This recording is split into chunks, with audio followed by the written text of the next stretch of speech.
Hi అండి. దయచేసి video అందరూ కూడా స్కిప్ చేయకుండా కంటిన్యూగా మొత్తం ఎండ్ అయ్యే వరకు చూడండి.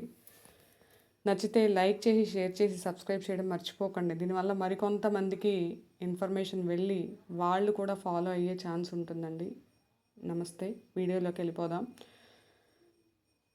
భూమి మీద పుట్టిన ప్రత్యేకమైన బిడ్డ ఎవరైతే ఉన్నారో వాళ్ళు ఎప్పుడూ కూడా మనుషుల్ని అసలు పట్టించుకోరు.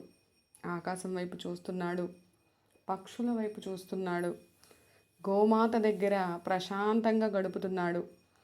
Mother of earth and mother of waters and mother of Gaia అయిన వాటర్లో చక్కగా ఆడుకుంటున్నాడు, ఎంజాయ్ చేస్తున్నాడు. ఇదంతా తల్లి గమనిస్తుంది. తల్లి మాత్రమే గమనిస్తుంది. తల్లి మాత్రమే అర్థం చేసుకుంటుంది ఆ బిడ్డని.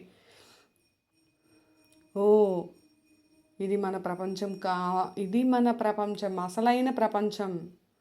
కానీ మనం అనుకునే ప్రపంచం మనది కాదు అని భగవంతుడు మనకు తెలియచేస్తున్నాడు. మనం చాలా దూరం వచ్చేసాం. మన అమ్మ ప్రకృతిని వదిలి, మన నాన్న ప్రకృతిని వదిలి తిరిగి రమ్మని రిక్వెస్ట్ చేస్తున్నాడు. ఇది నా బిడ్డ రూపంలో నాకు సంకేతం ఇస్తున్నాడు అని అందరూ అర్థం చేసుకోవాలండి. నా అసలైన ప్రపంచానికి వెళ్ళిపోవాలి అనుకోవాలి. సో కాల్డ్ థెరపిస్టుల చుట్టూ, మెడిసిన్స్ చుట్టూ, డైట్ల చుట్టూ తిరిగి టైం వేస్ట్ చేసుకునే బదులు ఒక్కసారి మీ భూమాత మీద మీరు పెరిగిన వాతావరణంలోకి రండి.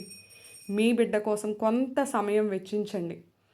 మనం ఏదైనా ఎగ్జామ్ రాసినా కూడా రిజల్ట్ కోసం వెయిట్ చేయడానికి కొంచెం టైం పడుతుంది కదండి. మరి మన పిల్లల కోసం, వాళ్ళ యొక్క 100 ఏళ్ల జీవితం కోసం, భావితరాల కోసం